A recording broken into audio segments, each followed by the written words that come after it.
Hey everyone, this is the Seated Style Show and you're watching Doctor Strange Review. So first thing first, I really need to talk about the characters and the actors. Benedict Cumberbatch, I have to tell you right off the bat, really steals the show. I mean, his character was unlikable at first, then likable. It was egocentric, but awesome. It's a character with so much more to it that can bring the viewer to like and hate and build up some personality with the character. I mean, that guy really brought the best in the Doctor Strange character.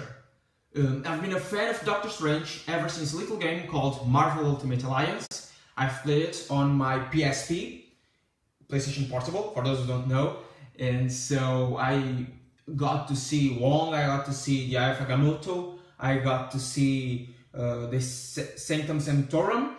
I got to see all that of the character, and I got to play as a character in that game. So I am really a huge fan of Doctor Strange ever since that game. Moving on to the characters, and in this case Benedict Cumberbatch. You know, I've really said it all. This guy has done everything in the business for quite some time now, and he was not actually the first known actor to try and be Doctor Strange. Joaquin Phoenix was the first pick for Doctor Strange according to the Marvel choices. Benedict Cumberbatch was actually one of the last people who Marvel wanted as Doctor Strange in their own lists. But he's Doctor Strange now, and he really did an awesome looking and feeling job. So next we have the Ancient One. I mean, not everyone was a fan of the Ancient One as a woman, but I got to say that I didn't feel it that hard, and it's a great character. Tilda did an amazing job with all the fighting, all the darker deeps of the character, the depth that really is in that character, because, and I warned you, this is all spoilers review, that character does bring some power to her own from the dark dimension. I mean, she can't really teach anyone about being a force of good when she herself uses a force of evil to be almost immortal. But just almost, as for those of you who have seen the movie or watching this review, I'm telling you, spoilers, she really dies in the movie. So, next up we have the villain, and I was afraid that this villain was going to be forgettable like Malekith from Thor: The Dark World, because everyone knows that, everyone says the same thing. That villain was forgettable, that villain was generic.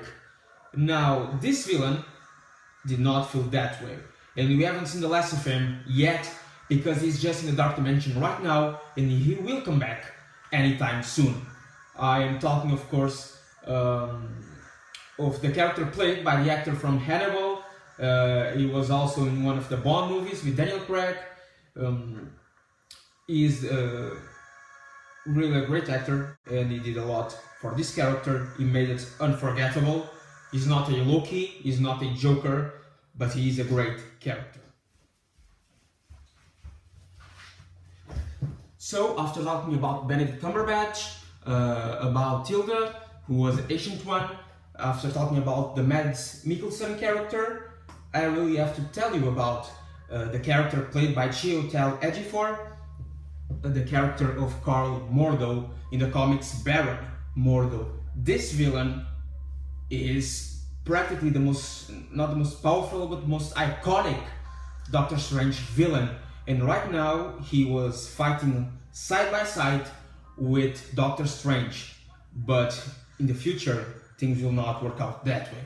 As you could see in the post-credit scene, he will turn to the dark side, and he will be a force to be reckoned with, and Doctor Strange will have huge problems with that man.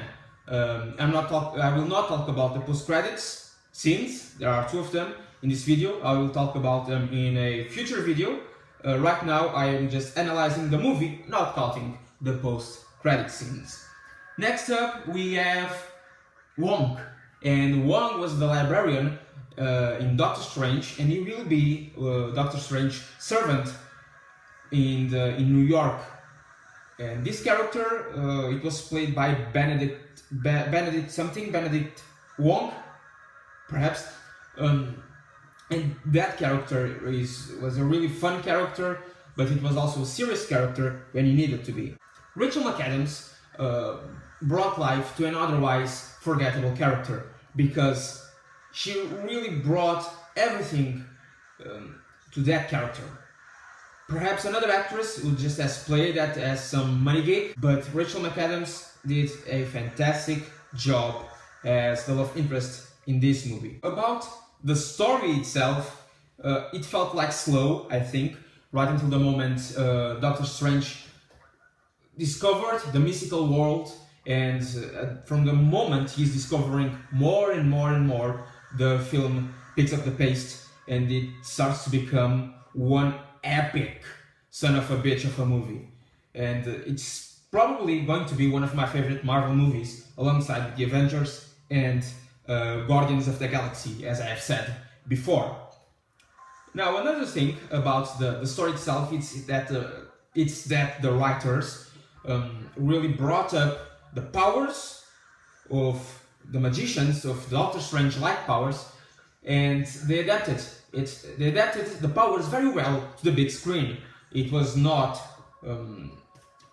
shallow, it was not Harry Potter, it was its own thing that really worked out. It worked out with me, and I think it worked out with all of the audience that went to see this movie, and boy, it wasn't a very short audience in person. The other thing I really liked about the adaptation to movie of Doctor Strange was how they used the relics stuff of the comics.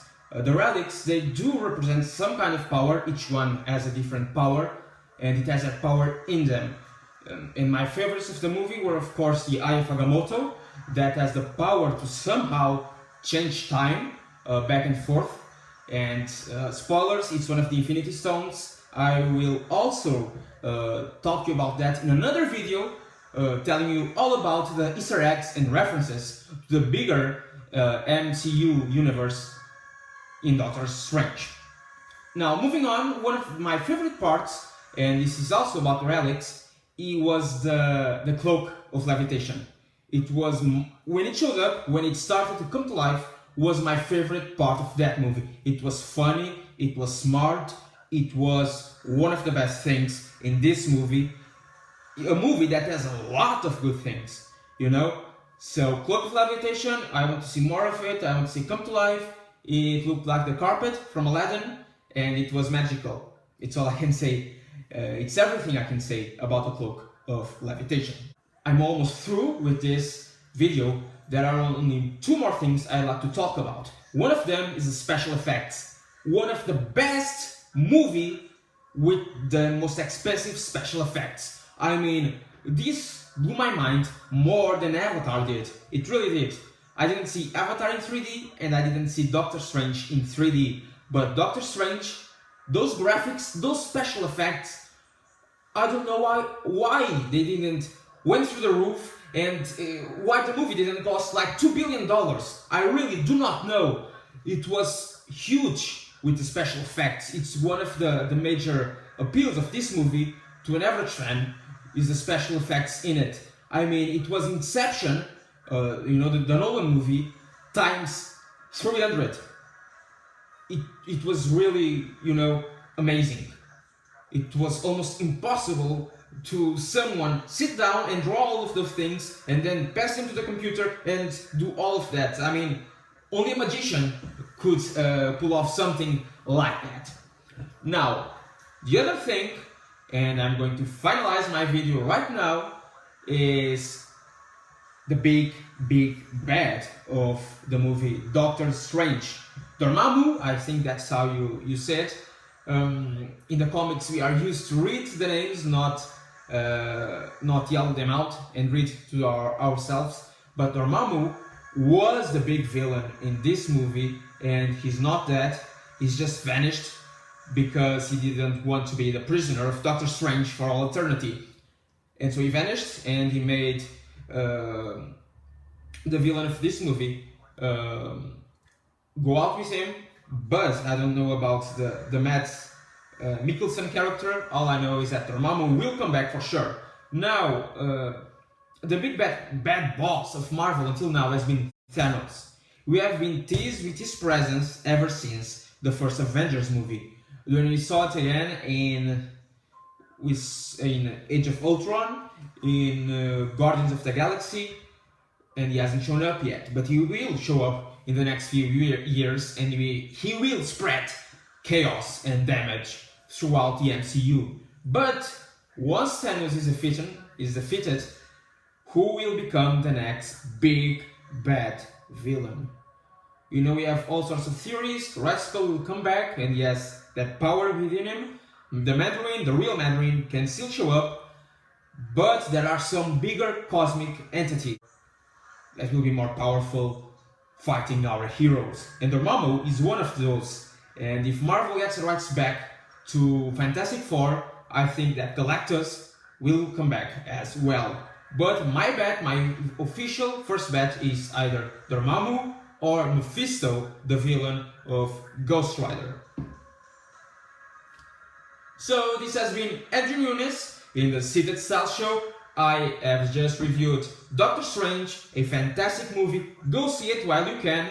And with me it's all. Don't forget, subscribe, like and share this video. And I will see you next time. And I will see you with more Doctor Strange in 2 more videos. See ya!